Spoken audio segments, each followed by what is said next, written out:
ಇವತ್ತಿನ ಈ ವಿಡಿಯೋದಲ್ಲಿ ನಾವು ಕನ್ನಡ ವ್ಯಾಕರಣ ಇದರಲ್ಲಿ ವಿರುದ್ಧ ಪದಗಳನ್ನ ನೋಡೋಣ. ಇದು ಬಂದು ICSE ಕನ್ನಡ 9th ಮತ್ತೆ 10th ಅವರಿಗೆ ಸೆಟ್ ಮಾಡಿರೋ ಕ್ವಶನ್ಸ್. ಇಲ್ಲಿ ಒಂದಷ್ಟು ನಿಮ್ಮ ಪ್ರೀವಿಯಸ್ ಬೋರ್ಡ್ ಎಕ್ಸಾಮ್ಸ್ ಅದರಲ್ಲಿ ಕೇಳಿರುವಂತಹ ಪ್ರಶ್ನೆಗಳನ್ನ ಇಲ್ಲಿ ನೋಡೋಣ ಯಾವ ರೀತಿ ಇರುತ್ತಂತ. ಇದು ನಿಮ್ಮ ಎಕ್ಸಾಮ್ಗೆ, ನಿಮ್ಮ ಇಂಟರ್ನಲ್ ಎಕ್ಸಾಮ್ಗಾಗ್ಲಿ, ನಿಮ್ಮ ಟರ್ಮ್ ಎಕ್ಸಾಮ್ಸ್ ಆಗ್ಲಿ, ಇಲ್ಲ ಫೈನಲ್ ಬೋರ್ಡ್ ಎಕ್ಸಾಮ್ಸ್ ಕೂಡ ಪ್ರಾಕ್ಟೀಸ್ ಆಗುತ್ತೆ. ಸೊ ಈ ರೀತಿ ಒಂದು ನಿಮಗೆ 4ನೇ ಕ್ವಶನ್ ನಿಮ್ಮ ಬೋರ್ಡ್ ಎಕ್ಸಾಮ್ ಅಲ್ಲಿ ICSE ಕನ್ನಡ ಬೋರ್ಡ್ ಎಕ್ಸಾಮ್ ಅಲ್ಲಿ ಒಂದು 4ನೇ ಕ್ವಶನ್ ನಂಬರ್ 4 ಕೇಳಿರ್ತಾರೆ. 4 choices will be given and you need to choose any one answer, ಅಂದ್ರೆ MCQ ತರ. ಸೊ 8 ಪ್ರಶ್ನೆಗಳಿರುತ್ತೆ, ಅದರಲ್ಲಿ ಒಂದು ವಿರುದ್ಧ ಪದ. ಸೊ ಇವೆಲ್ಲ ತುಂಬಾ ಸುಲಭವಾಗಿರುತ್ತೆ, ಅದಕ್ಕೆ ನೀವು ಇದನ್ನೆಲ್ಲ ಮಿಸ್ ಮಾಡಬಾರ್ದು. ಸೊ 8 ಅಂದ್ರೆ 8 ಮಾರ್ಕ್ಸ್ ಅಂದ್ರೆ ಎಷ್ಟು ಈಸಿಯಾಗಿ ತಗೊಳ್ಳೋದು. ಅಷ್ಟೊಂದು ನಿಮ್ಮ ಪ್ರಬಂಧ ಇದ್ರಲ್ಲೆಲ್ಲ 8 ಮಾರ್ಕ್ಸ್ ತಗೋಬೇಕಂದ್ರೆ ಎಷ್ಟೊಂದು ಕಷ್ಟ ಆಗುತ್ತಲ್ಲ.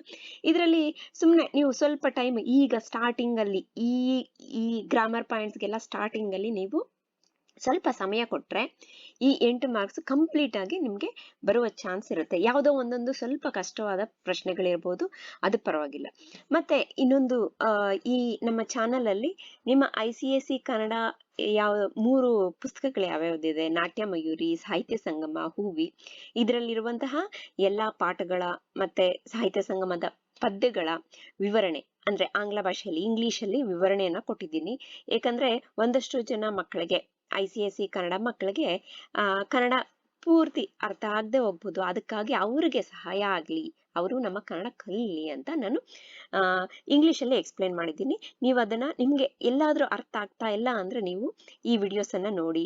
ಮತ್ತೆ previous board exam papers, sample papers, specimen papers, ಎಲ್ಲಾ ರೀತಿಯ ಗ್ರಾಮರ್ ಪಾಯಿಂಟ್ಸ್, ನಿಮ್ಮ ಬೋರ್ಡ್ ಎಕ್ಸಾಮ್ ಅಲ್ಲಿ ಏನೇನ್ ಕೇಳ್ತಾರೆ, ಪ್ರಬಂಧ, ಪತ್ರಲೇಖನ, ಇವ್ ಎಲ್ಲ ನಾನು ಎಕ್ಸ್ಪ್ಲೈನ್ ಮಾಡಿ ಎಕ್ಸಾಂಪಲ್ಸ್ ಎಲ್ಲ ಕೊಟ್ಟಿದ್ದೀನಿ. ಈಗ ನಾವು ಈ ವಿರುದ್ಧ ಪದಗಳ ಈ ಪ್ರಶ್ನೆಗಳಿಗೆ ಉತ್ತರನ ನೋಡೋಣ. ಸೊ ಇದು ಬಂದು ನಿಮ್ಮ 2023 ICSE ಸ್ಪೆಸಿಮೆನ್ ಪೇಪರ್ ಇಂದ ತೆಗೆದುಕೊಂಡಿರುವಂತಹ ಒಂದು ಪ್ರಶ್ನೆ. ಅಂತ್ಯ, ಈ ಪದದ ವಿರುದ್ಧ ಪದ ಏನು? ಅಂತ್ಯ. ಅಂತ್ಯ ಮೀನ್ಸ್ ಎಂಡ್, ಕೊನೆ. ಇದರ ವಿರುದ್ಧ ಪದ ಅಂದ್ರೆ ಅಪೋಸಿಟ್ ವರ್ಡ್. ಸೊ ಅಂತ್ಯ ಅಂದ್ರೆ, ಸೊ ಇದಕ್ಕೆ ಸರಿಯಾದ ವಿರುದ್ಧ ಪದ, ಇದರ ಉತ್ತರ ಬಂದು ಆದಿ. ಆದಿ ಅಂದ್ರೆ ಸ್ಟಾರ್ಟಿಂಗ್, ಆಯ್ತಾ? ಸೊ ಇದರಲ್ಲಿ ಅದರ ಮೀನಿಂಗ್ ಕೂಡ ಕೊಟ್ಟಿದ್ದಾರೆ, ನೀವು ಇದಕ್ಕೆ ಕನ್ಫ್ಯೂಷನ್ ಆಗ್ಬಾರ್ದು. ಸೊ ಸರಿಯಾದ ಉತ್ತರ ಬಂದು ಆದಿ, ಅಂತ್ಯ, ಆದಿ. ಈಗ ಮುಂದಿನ ಪ್ರಶ್ನೆ, ಹರ್ಷಿಸು. ನೆಕ್ಸ್ಟ್ ಕ್ವಶನ್, ಹರ್ಷಿಸು, ಈ ಪದದ ವಿರುದ್ಧಾರ್ಥಕ ಪದ ಯಾವುದು? ಹರ್ಷಿಸು ಅಂದ್ರೆ ಆನಂದ ಪಡುವುದು, ಹ್ಯಾಪಿ. ಸೊ ಇದರ ವಿರುದ್ಧ ಪದ ಏನು ನೋಡಿ, ಇಲ್ಲಿ ನಿಮಗೆ 4 ಆಪ್ಷನ್ಸ್ ಇದೆ. ಇದರ ವಿರುದ್ಧ ಪದ ಗೆಸ್ ಮಾಡಿ. ಎಸ್, ವಿರುದ್ಧ ಪದ ಹರ್ಷಿಸು, ಇದರ ವಿರುದ್ಧ ಪದ ದುಃಖಿಸು. ಆದ್ರೆ ಇದರ ಅರ್ಥವನ್ನ ನೀವು ಕನ್ಫ್ಯೂಷನ್ ಮಾಡ್ಕೋಬೇಡಿ, ಆನಂದಿಸು ಅಂತ ಇದರ ವಿರುದ್ಧ ಪದ ಕೇಳಿರೋದು, ಅದಕ್ಕೆ ಸರಿಯಾದ ಉತ್ತರ ದುಃಖಿಸು ಅಂತ. ಈಗ ನಾವು ಮುಂದಿನ ಪ್ರಶ್ನೆಯನ್ನ ನೋಡೋಣ. ಕರುಣೆ, ಈ ಪದದ ವಿರುದ್ಧ ಪದ. ಕರುಣೆ ಅಂದ್ರೆ ಸಿಂಪತಿ ತೋರಿಸೋದು. ಇದರ ವಿರುದ್ಧ ಪದ ಬಂದು ನಿಷ್ಕರುಣೆ. ಇದು ಸರಿಯಾದ ಉತ್ತರ ಇಲ್ಲಿ, ನಿಷ್ಕರುಣೆ. ಸೊ ಒಂದಷ್ಟು ಪದಗಳಿಗೆ ಇವಾಗ ಕರುಣೆ, ನಿಷ್ಕರುಣೆ, ಮತ್ತೆ ಧೈರ್ಯ, ಅಧೈರ್ಯ, ಯೂಸ್ ಮಾಡ್ತೀವಿ, ನೀ ಯೂಸ್ ಮಾಡ್ತೀವಿ. ಅದೇ ರೀತಿ ಎಲ್ಲಾ ಪದಗಳಿಗೂ ಆ ಮತ್ತೆ ನೀ ಇಲ್ಲದೇ ಇರಬಹುದು. ಅದಕ್ಕಾಗಿ ನೀವು ಏನ್ ಮಾಡೋದು ಅಂದ್ರೆ, ಒಂದಷ್ಟು ಪದಗಳು ಯು ಹ್ಯಾವ್ ಟು ಗೆಟ್ ಫೆಮಿಲಿಯರೈಸ್ ಅಷ್ಟೇ, ಇನ್ನೇನು ಇಲ್ಲ. ಸೊ ಈ ರೀತಿಯ ಎಕ್ಸಾಂಪಲ್ಸ್ ನ, ಉದಾಹರಣೆಗಳನ್ನ ನೀವು ಒಂದಷ್ಟು ಮಾಡಿದ್ರೆ ನಿಮಗೆ ಒಂದು ರೀತಿಯ ಐಡಿಯಾ ಬರುತ್ತೆ. ಮತ್ತೆ ಇದನ್ನ ರಿಪೀಟೆಡ್ ಆಗಿ, ಇವೆಲ್ಲ ತುಂಬಾ ಸಮಯ ತೆಗೆದುಕೊಳ್ಳಲ್ಲ, ನೀವು ಆಗಾಗ ಇದನ್ನ ನೋಡ್ತಾ ಇದ್ರೆ ಈ ಅಂದ್ರೆ ಈ ಪದಗಳನ್ನ, ವಿರುದ್ಧ ಪದ, ಈ ಕರುಣೆಗೆ ವಿರುದ್ಧ ಪದ ನಿಷ್ಕರುಣೆ, ಈ ರೀತಿ ಏನಾದ್ರೂ ನೋಡ್ತಾ ಇದ್ರೆ, ಮತ್ತೆ ನಿಷ್ಕರುಣೆ ಅಲ್ಲದೆ ಇನ್ನೇನಾದ್ರೂ ಬೇರೆದು ಇರ್ಬೋದು, ಅದರ ಅರ್ಥವನ್ನ ನೀವು ನೋಡಿ ತಿಳ್ಕೊಬೇಕಾಗುತ್ತೆ. ಮತ್ತೆ ವಿವಿಧತೆ, ಈ ಪದದ ವಿರುದ್ಧ ಪದ. ಸೊ ವಿವಿಧತೆ, ಈ ಪದದ ವಿರುದ್ಧ ಪದ, ಇದು ಬಂದು ನಿಮ್ಮ 2023 ಬೋರ್ಡ್ ಎಕ್ಸಾಮ್ ಅಲ್ಲಿ ಕೇಳಿರುವಂತಹ ಒಂದು ಪ್ರಶ್ನೆ. ಇದು ವಿವಿಧತೆ ಅಂದ್ರೆ ಡೈವರ್ಸಿಫೈಡ್ ಅಂತ, ವಿವಿಧತೆ. ಇದಕ್ಕೆ ಸರಿಯಾದ ಉತ್ತರ ಎಸ್, ಯೂನಿಟಿ, ಏಕತೆ. ಸೊ ಇನ್ನೊಂದು ಬಂದು ಯೂನಿಯನ್, ಒಗ್ಗೂಡಿಕೆ, ಒಟ್ಟಿಗೆ ಜೊತೆಯಲ್ಲಿ ಇರುವಂತಹದ್ದು. ಅಲ್ಲಿ ಕೂಡ ನಿಮಗೆ ಕನ್ಫ್ಯೂಷನ್ ಆಗುತ್ತೆ. ಆದ್ರೆ ಸರಿಯಾದ ಉತ್ತರ ಬಂದು ಏಕತೆ. ಈಗ ಪುಣ್ಯ, ಈ ಪದದ ವಿರುದ್ಧ ಪದ. ಪುಣ್ಯ, ಪುಣ್ಯ ಅಂದ್ರೆ ಒಳ್ಳೆಯ ಕೆಲಸ ಅಂತ, ಒಳ್ಳೆಯ ಕೆಲಸವನ್ನ ಮಾಡಿರುವಂತಹದ್ದು. ಇದಕ್ಕೆ ವಿರುದ್ಧ ಪದ ಬಂದು ನೋಡಿ, ಇಲ್ಲಿ ಅಪುಣ್ಯ ಅಂತ ನಿಮಗೆ ಕನ್ಫ್ಯೂಷನ್ ಆಗ್ಲಿ ಅಂತ ಕೂಡ ಇದೆ. ಆದ್ರೆ ಇದರ ಸರಿಯಾದ ಉತ್ತರ ಬಂದು ಪಾಪ. ಸೊ ನಿಮ್ಗೆ 23 ಮತ್ತೆ 22ರಲ್ಲಿ ಈ ರೀತಿಯ MCQs ಆಪ್ಷನ್ಸ್ ಇದೆ. ಅದಕ್ಕಿಂತ ಹಿಂದಿನ ಬೋರ್ಡ್ ಎಕ್ಸಾಮ್ ಅಲ್ಲಿ ನಿಮಗೆ ಡೈರೆಕ್ಟ್ ಆಗಿ ಪುಣ್ಯ ಈ ಪದದ ವಿರುದ್ಧ ಪದ ಏನು ನೀವು ಬರಿಬೇಕು. ಪುಣ್ಯ ಪುಣ್ಯ ಬರ್ದ್ಬಿಟ್ಟು ಕ್ರಾಸ್ ಬರ್ದ್ಬಿಟ್ಟು ಪಕ್ಕದಲ್ಲಿ ಪಾಪ ಅಂತ ಬರೀಬೇಕಿತ್ತು. ಆದ್ರೆ ಈಗ ನಿಮ್ಗೆ ಚಾಯ್ಸಸ್ ಇದೆ. NEP ಬಂದಿದ್ದಾದ್ಮೇಲೆ ಈ ಪರ್ಟಿಕ್ಯುಲರ್ ಪ್ರಶ್ನೆಗಳಲ್ಲಿ ಮಾತ್ರ. ಈಗ ಬಹಿರಂಗ, ಈ ಪದದ ವಿರುದ್ಧ ಪದ. ಸೊ ಇಲ್ಲಿ ಕೂಡ ನಿಮ್ಗೆ ಗೊತ್ತಾಗ್ಬೇಕು. ಬಹಿರಂಗ ಪದದ ವಿರುದ್ಧ ಪದ ಏನು ಅಂದ್ರೆ ಅಂತರಂಗ. ಇದಕ್ಕೆ ಸರಿಯಾದ ಉತ್ತರ. ಸೊ ಇದನ್ನ ನೀವು ತಿಳ್ಕೊಂಡಿರ್ಬೇಕು. ಇಲ್ಲ ಅಂದ್ರೆ ನೀವು ತಿರಂಗ ಇಲ್ಲ ಹಿರಂಗ ಅನ್ಕೊಂಡಿರ್ತೀರಿ ಫಸ್ಟ್ ಸ್ಟಾರ್ಟಿಂಗ್ ಅಲ್ಲಿ, if you are not familiar with these words. Okay, so ಇವು ಒಂದಷ್ಟು ಲಿಸ್ಟ್, ಒಂದಷ್ಟು you go through them.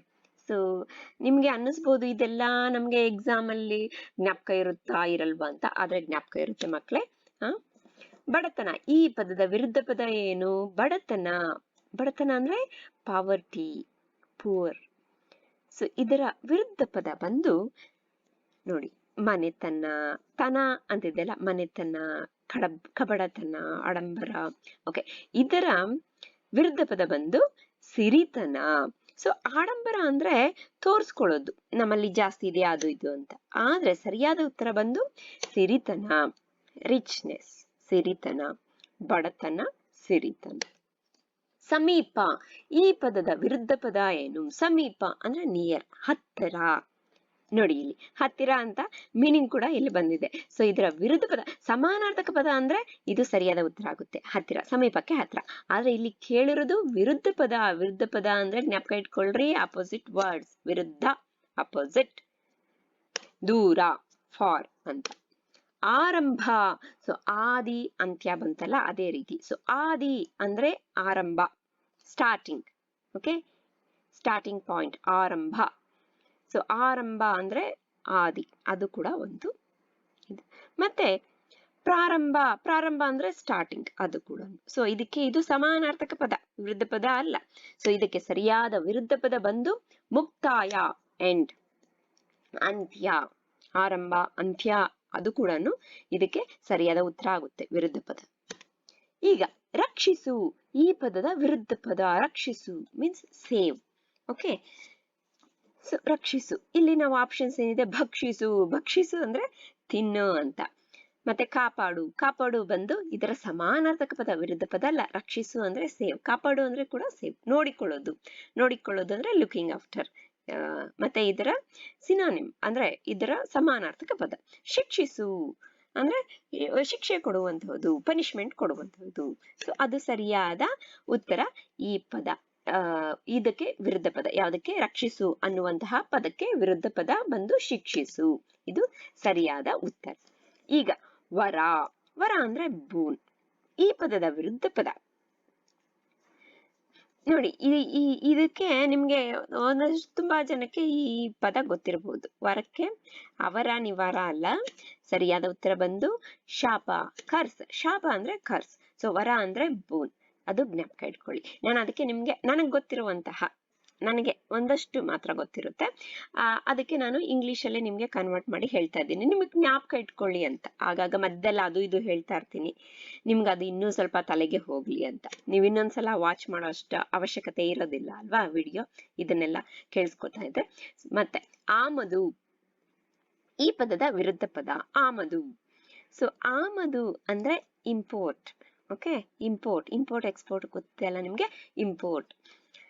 So ಇದಕ್ಕೆ ಸರಿಯಾದಂತಹ ವಿರುದ್ಧ ಪದ ಬಂದು ರಫ್ತು ಅಂದ್ರೆ ಎಕ್ಸ್ಪೋರ್ಟ್. ಸೊ ಆಮದು, ರಫ್ತು ಇವು ಸ್ಟ್ಯಾಂಡರ್ಡೈಸ್ಡ್ ವರ್ಡ್ಸ್. ಓಕೆ, ಆಮದು, ರಫ್ತು, ನೀವು ಇದನ್ನ ಜ್ಞಾಪಕ ಇಟ್ಕೊಳ್ಳೇಬೇಕು. ಆಮದು, ರಫ್ತು. ಓಕೆ, ಸೊ ಆಮದು ಅಂತ ಬಂದ್ಬಿಟ್ಟು ಮಧು ಅಂತಿದೆ ಅಂತ ಹೇಳ್ಬಿಟ್ಟು ಇದನ್ನ ಕ್ಲಿಕ್ ಮಾಡ್ಬಿಡ್ರಿ. ಆಮದು, ರಫ್ತು ಇದಕ್ಕೆ ಸರಿಯಾದ ವಿರುದ್ಧ ಪದ. ಮತ್ತೆ ಸಿಹಿ ಈ ಪದದ ವಿರುದ್ಧ ಪದ ಏನು? ಸಿಹಿ ಅಂದ್ರೆ ಸ್ವೀಟ್. ಸೊ ಇದರ ವಿರುದ್ಧ ಪದ ಸಿಹಿ. ಸಕ್ಕರೆ ಬಂದು ಸ್ವೀಟ್ ಅಲ್ವಾ, ಹುಳಿ ಬಂದು ಓಕೆ ಹಾಲು. ಸಿಹಿ ಕಹಿ. ನೋಡಿ ಇದು ಎಷ್ಟು ಚೆನ್ನಾಗಿದೆ. ಸಿಹಿ ಕಹಿ. ಸಿಹಿಯ ವಿರುದ್ಧ ಪದ ಕಹಿ, ಕಹಿಯ ವಿರುದ್ಧ ಪದ ಸಿಹಿ. ವೀರ ಈ ಪದದ ವಿರುದ್ಧ ಪದ. ಸೊ ವೀರ ಅಂದ್ರೆ ಬ್ರೇವ್. ನೋಡಿ ಇದಕ್ಕೆ ಹೇಡಿ, ಸಾಹಸಿ, ಕುವೀರ, ನವೀರ. ಸೊ ವೀರ ಅಂತ ಬಂದ ತಕ್ಷಣ ಕುವೀರ ಇರ್ಬೋದು, ನವೀರ ಇರ್ಬೋದು ಅಂತಾನು ಅನ್ಕೋಬಹುದು. ಆದ್ರೆ ಇವೊಂದಷ್ಟು ಸ್ಪೆಷಲ್ ವರ್ಡ್ಸ್, ಅದಕ್ಕೆ ಬೇರೆ ರೀತಿಯ ವಿರುದ್ಧ ಪದನೇ ಇರುತ್ತೆ. ಮತ್ತೆ ಸಾಹಸಿ ಅಂದ್ರೇನು ಬ್ರೇವೋ. ಓಕೆ, ಸೊ ಇವೆರಡು ಬಂದು ಸಮಾನಾರ್ಥಕ ಪದಗಳಾಗುತ್ತೆ, ವಿರುದ್ಧ ಪದ ಆಗಲ್ಲ. ಸೊ ಇದಕ್ಕೆ ಸರಿಯಾದ ಉತ್ತರ ಬಂದು ವೀರ ಮತ್ತೆ ಹೇಡಿ. ಇದು ಸರಿಯಾದ ಉತ್ತರ. ನೋಡಿ ಹೇಡಿ ಬಂದು ಸರಿಯಾದ ಉತ್ತರ. ವೀರ ಈ ಪದದ ವಿರುದ್ಧ ಪದ ಬಂದು ಹೇಡಿ. ಗುರು ಈ ಪದದ ವಿರುದ್ಧ ಪದ. ಸೊ ವಿರುದ್ಧ ಪದ ಅಂತ ಅಲ್ಲ, ಸೊ ಇದಕ್ಕೆ ಜೊತೆಯಲ್ಲಿ ಹೊಂದಿಕೊಳ್ಳುವಂತಹ. ಸೊ ಉಪಾಧ್ಯಾಯರು ಬಂದು ಗುರುಕುಲ ಅಂದ್ರೆ ಸ್ಕೂಲು, ಉಪಾಧ್ಯಾಯರು ಅಂದ್ರೆ ಶಿಕ್ಷಕರು, ಟೀಚರ್. ಗುರುಕುಲ ಅಂದ್ರೆ ಸ್ಕೂಲು. ಶಿಷ್ಯ ಅಂದ್ರೆ ಸ್ಟೂಡೆಂಟ್, ಗೆಳೆಯ ಅಂದ್ರೆ ಫ್ರೆಂಡ್. ಯಾವ್ದಿರಬಹುದು ಹೇಳಿ ಇದಕ್ಕೆ ಸರಿಯಾದ ಉತ್ತರ? ಎಸ್, ಇದಕ್ಕೆ ಸರಿಯಾದ ಉತ್ತರ ಶಿಷ್ಯ. So teacher, student. ಆಕ್ಚುಲಿ ಅದು ವಿರುದ್ಧ ಪದ ಅಂತ ಅನ್ನುವಂತಹ ಮಟ್ಟಿಗೆ ಇಲ್ಲ, ಆದ್ರೂ ಗುರುಗೆ ಶಿಷ್ಯ. ಇಷ್ಟು ಒಂದಷ್ಟು ನಿಮಗೆ ಉದಾಹರಣೆಗಳು, ವಿರುದ್ಧ ಪದಗಳು ಪ್ರಾಕ್ಟೀಸ್ ಆಗ್ಲಿ ಅಂತ. ನಿಮಗೆ ಇನ್ನು ಒಂದಿಷ್ಟು ನೀವೇನಾದ್ರೂ ಪಾಠ ಓದುವಾಗ ಯಾವ್ದಾದ್ರು ವಿರುದ್ಧ ಪದ ಗೊತ್ತಾಗ್ತಾ ಇಲ್ಲ ಅಂದ್ರೆ ಕಮೆಂಟ್ ಸೆಕ್ಷನ್ ಅಲ್ಲಿ ಬರೀರಿ, ನನಗೆ ಗೊತ್ತಿರೋದನ್ನ ನಿಮ್ಗೆ ತಿಳಿಸ್ಕೊಡ್ತೀನಿ. ಮತ್ತೆ ಇದಲ್ಲದೆ ಯಾವುದೇ ನಿಮ್ಮ ICSE ಕನ್ನಡ ಪಾಠದಲ್ಲಿ ನಿಮ್ಗೆ ಯಾವುದೇ ರೀತಿಯ ಡೌಟ್ಸ್ ಇದ್ರೂ ಕಮೆಂಟ್ ಸೆಕ್ಷನ್ ಅಲ್ಲಿ ಬರೀರಿ, ನಾನು ನಿಮ್ಗೆ ಹೆಲ್ಪ್ ಮಾಡೋದಕ್ಕೆ ಟ್ರೈ ಮಾಡ್ತೀನಿ. ಮತ್ತೆ ಆ ಪರ್ಟಿಕ್ಯುಲರ್ ಕನ್ನಡ ಪದಗಳು ಏನಾದ್ರೂ ಅರ್ಥ ಆಗ್ತಾ ಇಲ್ಲ, ನಿಮ್ಗೆ ಅರ್ಥ ಆಗ್ತಾ ಇಲ್ಲ ಯಾವ್ದಾದ್ರು ಒಂದು ವಾಕ್ಯ ಅಂದ್ರೂ ಬರೀರಿ, ನಾನು ನಿಮ್ಗೆ ತಿಳಿಸೋದಕ್ಕೆ ಪ್ರಯತ್ನ ಪಡ್ತೀನಿ.